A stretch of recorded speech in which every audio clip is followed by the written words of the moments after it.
Hey bio students, this is Guy from PengPrep.com. Welcome to video 1 of chemistry stuff to know before bio. This is a prerequisite lesson for AP Bio students who have little background in chemistry. If you can already answer these questions, then you should skip ahead to Unit 1. An element is a category of matter which shares a set of properties. An atom is the physical representation of that element, the particle. For example, when I refer to the element gold, I'm referring to the matter that's shiny, dense, and bends well. But when I refer to the gold atom, I'm referring to the tiny particle which represents the gold element. A molecule is a thing that's formed from 2 or more atoms. H2O is a molecule because it has 2 hydrogen and 1 oxygen atom. O2 is also a molecule because it has 2 oxygen atoms.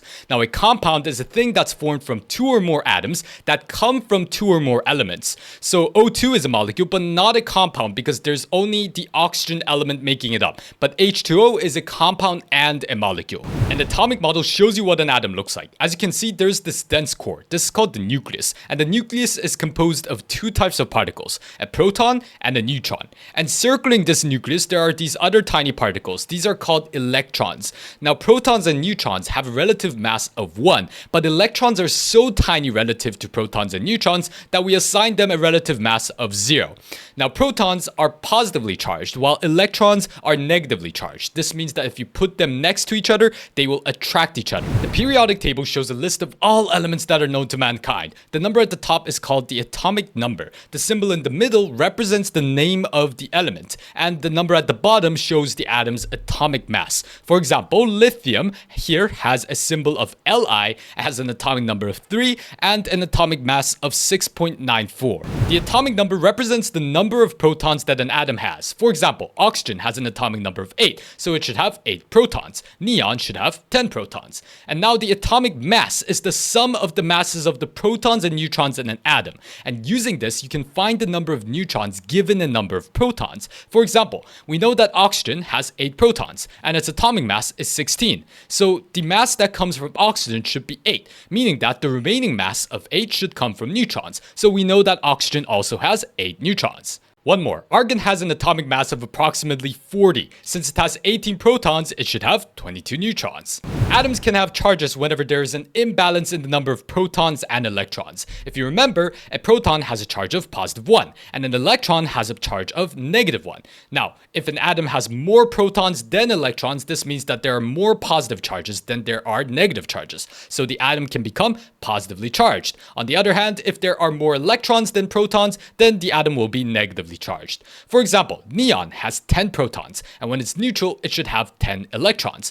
But under certain circumstances, neon can gain an extra electron, and when it does, it adds a charge of -1 onto its neutral state. This makes neon have a charge of -1. On the other hand, if we take away an electron from neon, we are taking away a charge of -1, and this makes neon have a charge of +1. Now let's try a problem together. How many protons, neutrons, and electrons does sodium have? Well, if we look at the periodic table, sodium has an atomic number of 11. This means that it has 11 protons. Now, sodium's atomic mass is 23. So the number of neutrons is 23 minus 11 is equal to 12. Now, for sodium to be neutral, it should have an equal number of protons and electrons. This means that sodium has 11 electrons. So 11 protons, 12 neutrons, and 11 electrons is the answer. Now try the next one yourself.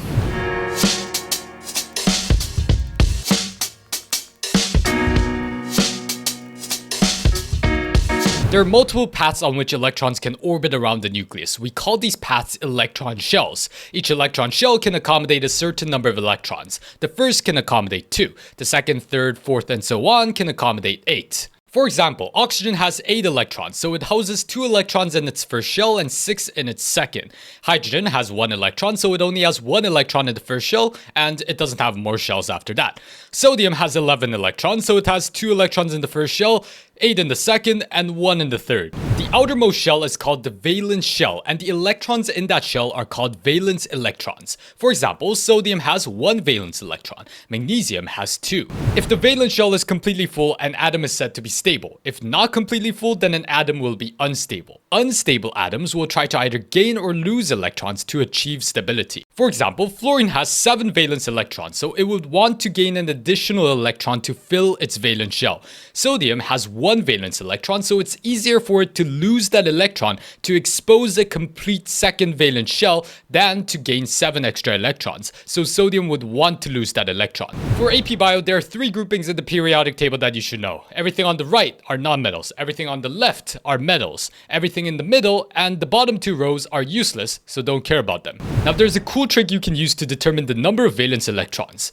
Every atom in the same column will have the same number of valence electrons that's equal to their column number. For example, hydrogen, lithium, sodium, potassium, rubidium are all part of column 1. They all have 1 valence electron. Beryllium, magnesium, calcium, strontium all are part of the second column. They all have 2 valence electrons. Fluorine, chlorine, bromine, iodine, astatine all are part of the 7th column, excluding the transition metals.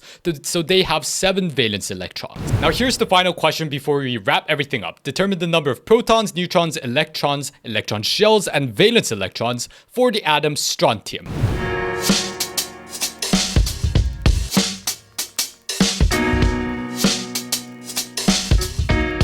Alright, that's it for video 1. Practice problems are on pengprep.com with the link in the description below, and in video 2 we will apply these concepts to learn the most important chemistry prerequisites before we begin AP Bio. I'll see you there.